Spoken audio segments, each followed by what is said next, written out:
Pozdrawiam wszystkich maniaków Photoshopa i osoby, które interesują się grafiką i edycją zdjęć. Waldek, kanał Photomix. Zapraszam jak co poniedziałek na kolejną dawkę wiedzy dotyczącą właśnie edytowania zdjęć, tworzenia grafik i wszystkim, co jest związane głównie z Photoshopem lub Lightroomem. Dziękuję osobom, które mnie wspierają w każdy możliwy sposób. Dzięki Wam właśnie ten kanał działa i dzięki Wam tworzę dalsze treści. Dlatego wielki szacun dla wszystkich moich i wspierających mnie finansowo i wspierających mnie także tym, że wcisnęli subskrypcję lub nawet kciuczek w górę po filmie, który nagrywam. Jeżeli jesteś osobą, która jeszcze nie subskrybuje mojego kanału, to serdecznie zapraszam do subskrypcji. W dzisiejszym odcinku zajmę się tak zwanym efektem fotograficznym High Key, czyli wysokim kluczem. Co to jest?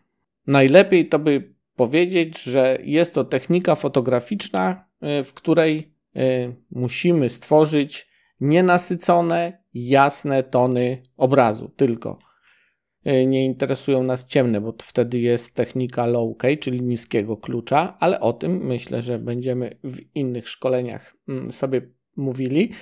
I nie chodzi mi tutaj o technikę tworzenia podczas zdjęć, chociaż jeżeli Was to interesuje, to napiszcie na dole, to może stworzę też tutorial, jak zrobić portret właśnie bez użycia Photoshopa, ażeby był w tej technice.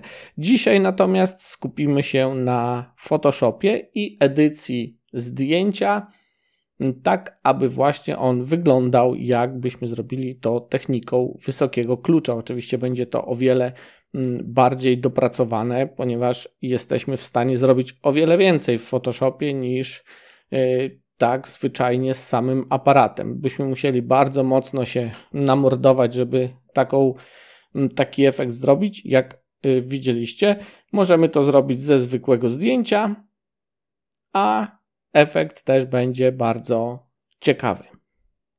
Dlatego wskakujemy teraz do Photoshopa i pokażę Wam, jak zrobić efekt wysokiego klucza, aby Wasze zdjęcia były jeszcze lepsze i oglądalność była jeszcze większa. Zapraszam.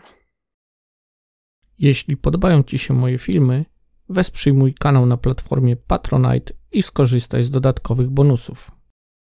Jakże mocno będzie odmienny początek tego szkolenia od wszelkich innych, ponieważ nie zrobimy tutaj Ctrl+J, Command+J, tylko od razu przechodzimy do pracy i do psucia naszego zdjęcia. Pierwszym krokiem jest przejście do menu Image, czyli obraz i wybieramy tutaj opcję obliczenia. Jak widzicie, każdy o słabej matematyce już tutaj odpada. W oknie dialogowym obliczeń mamy dwa źródła. Jak widzicie w źródłach, ponieważ mamy jedno zdjęcie i jedną warstwę z naszym tłem, jest oznaczone źródło jako właśnie to zdjęcie i warstwa jest jako tło. Możemy zmienić tylko kanały. Chodzi nam o to, żeby uzyskać jak najbardziej miękkie zdjęcie i właśnie białe, czyli ten nasz efekt High Key, żeby był zachowany. Dlatego w pierwszym źródle jako kanał, bo możemy sobie biegać, wybierzemy właśnie nie szary, a zielony. Delikatnie nam to zmieniło, natomiast w źródle drugim zmienimy kanał na niebieski. No i to nam przyciemniło. No i tutaj można by się było zastanawiać, ale od czego mamy nasze mieszanie? Zmieniamy rodzaj warstwy na ekran, czyli screen. I już mamy rozjaśnione pięknie zdjęcie. Możemy dalej je kształtować, bo właściwie w tym momencie efekt naszego wysokiego klucza mamy, ale nie jest to, co byśmy chcieli mieć, przynajmniej ja bym chciał mieć na takim tym efekcie końcowym. Jest to ok, może być jak na początkującego, ale nie jesteśmy początkujący.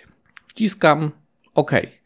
Jak widzicie, warstwa zrobiła się na czerwono. To znaczy, że jesteśmy na nowym kanale i jeśli przejdziemy właśnie do kanałów, to zauważcie, mamy kanał Alfa 1 i to jest kanał, który stworzył nam się właśnie przez tą funkcję kalkulatora. Teraz będę chciał go skopiować i wstawić jako warstwę tam, gdzie mamy nasz background, czyli będąc, jak widzicie, tutaj mamy widoczny tylko kanał alfa i on jest zaznaczony. Robię Ctrl-A, czyli zaznaczam wszystko, Ctrl-C, kopiuję do schowka i teraz wyłączam nasz kanał alfa. Właściwie teraz się nie da, trzeba wpierw włączyć RGB, wyłączam kanał alfa i co ważne, jeśli tak zostawicie, czyli wyłączony kanał alfa, a nie zaznaczone RGB, to jeżeli przejdziemy do warstw i będziemy chcieli zrobić Ctrl-V, to nic się nie dzieje. Dlatego wrócę jeszcze do kanałów i kliknę na RGB. Jak widzicie, podświetliło się red, green, blue. I teraz przejdę do warstw i zrobię Ctrl-V i dopiero teraz się wkleiło. Także jeśli byście mieli ten problem, to właśnie tutaj tkwi błąd, jaki jest wykonywany. Pamiętajcie o tym. To musi być zaznaczone. To był pierwszy krok w celu uzyskania efektu wysokiego klucza.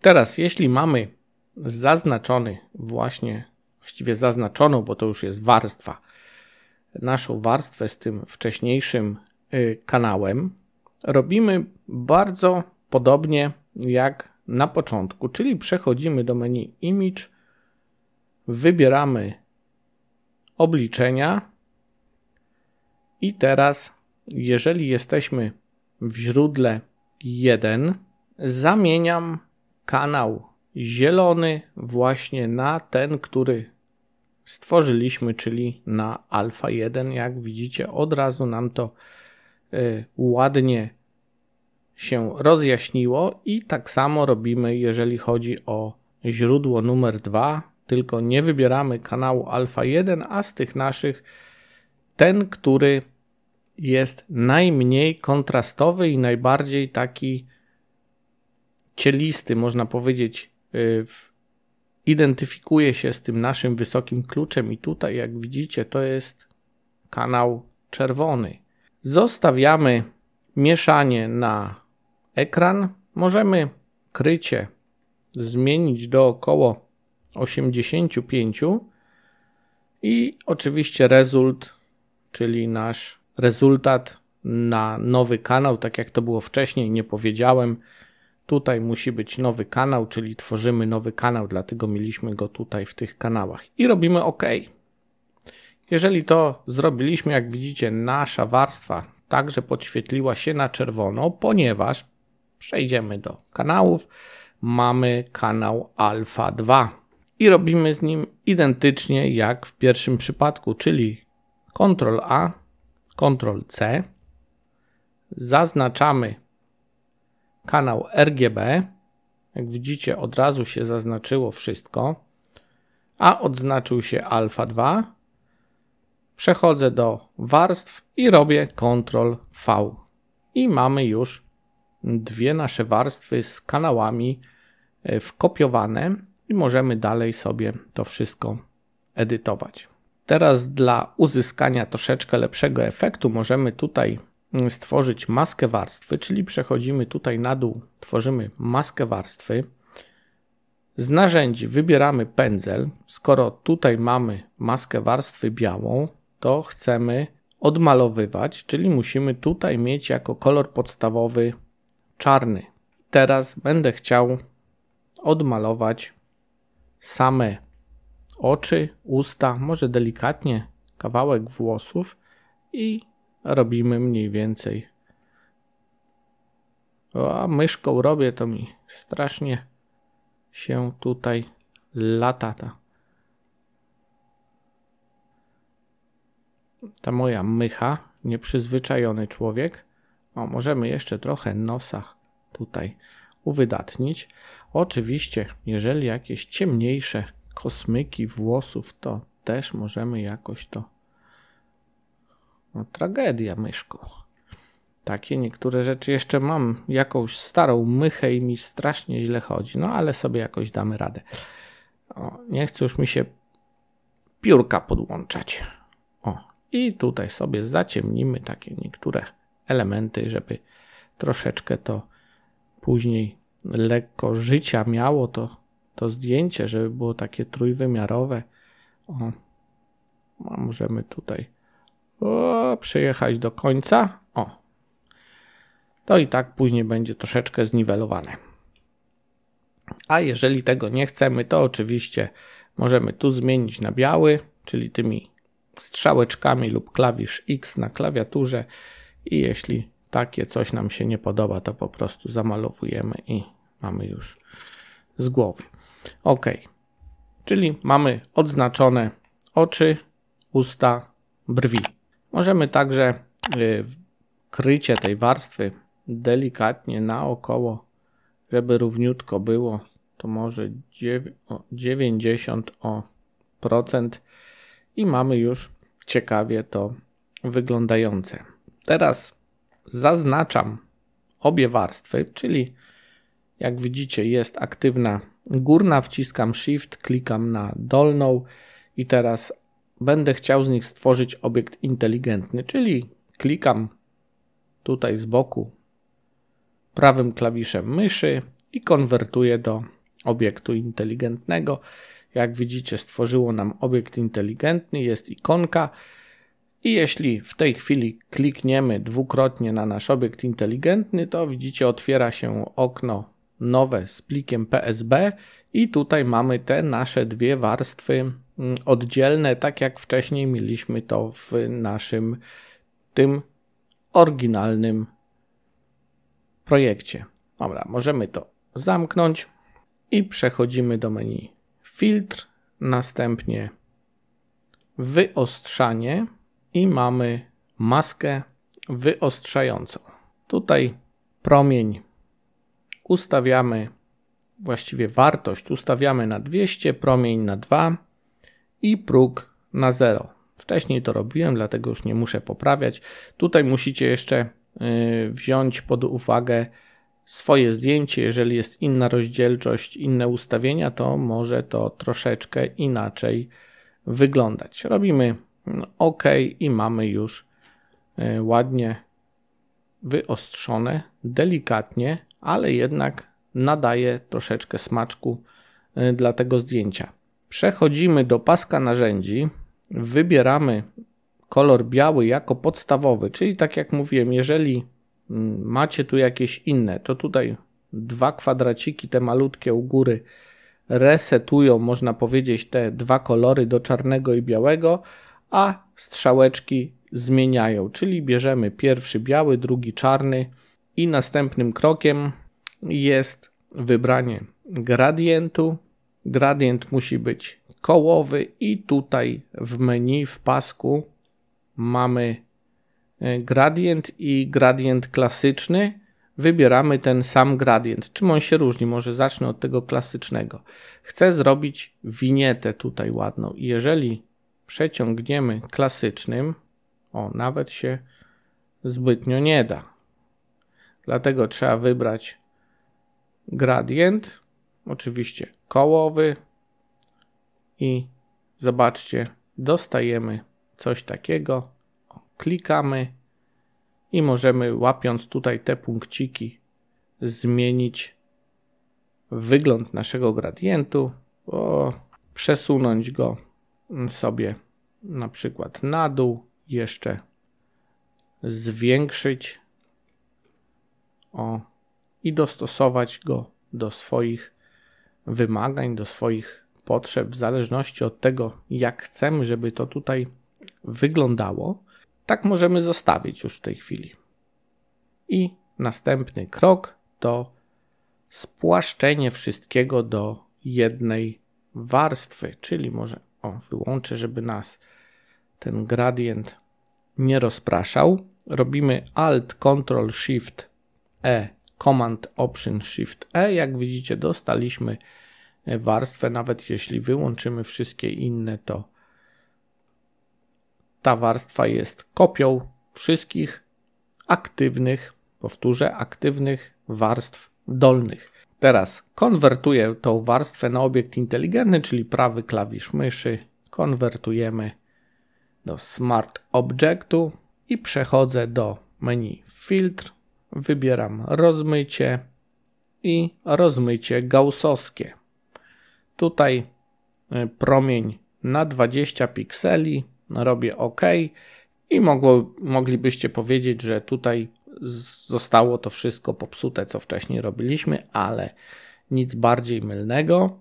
Rodzaj warstwy z normal zmieniamy na łagodne światło i proszę bardzo, dostaliśmy jeszcze taką poświatę w tym zdjęciu, że nie dość, że jeszcze mamy je dosyć jasne, to jeszcze ta poświata jest bardzo taka łagodna, która daje jeszcze ten taki efekcik ładnego odbioru tego efektu.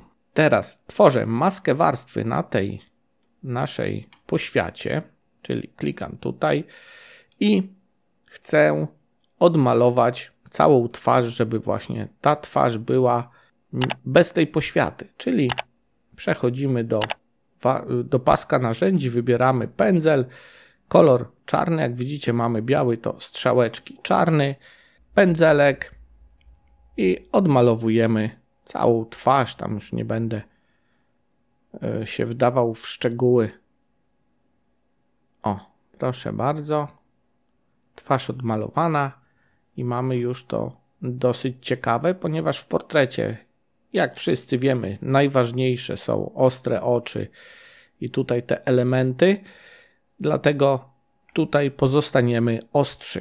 Żeby jeszcze dodać troszeczkę tego smaczku, możemy przejść do warstw wypełnienia i wybrać poziomy. Jak widzicie, z lewej strony mamy zgubione piksele, ponieważ czarnych praktycznie nie mamy, dlatego przeciągamy czarny w prawą stronę. Od razu zobaczcie, co się dzieje z naszym zdjęciem. Zostają zaciemnione, jak już tutaj wjedziemy, te nasze ciemniejsze elementy, ale nie o to nam chodzi, żeby dostać aż tak kontrastowe zdjęcie. Dlatego bierzemy suwak tonów średnich i zbliżamy go do czerni, przez co, jak zauważycie, jeszcze rozświetlamy to wszystko i tak sobie dostosujemy wedle potrzeb do tego, co chcemy uzyskać na tym naszym zdjęciu. Także tak możemy to zostawić. Także zamykam i teraz możemy to wszystko sobie, właściwie efekt, jeśli chodzi o wysoki klucz, to mamy już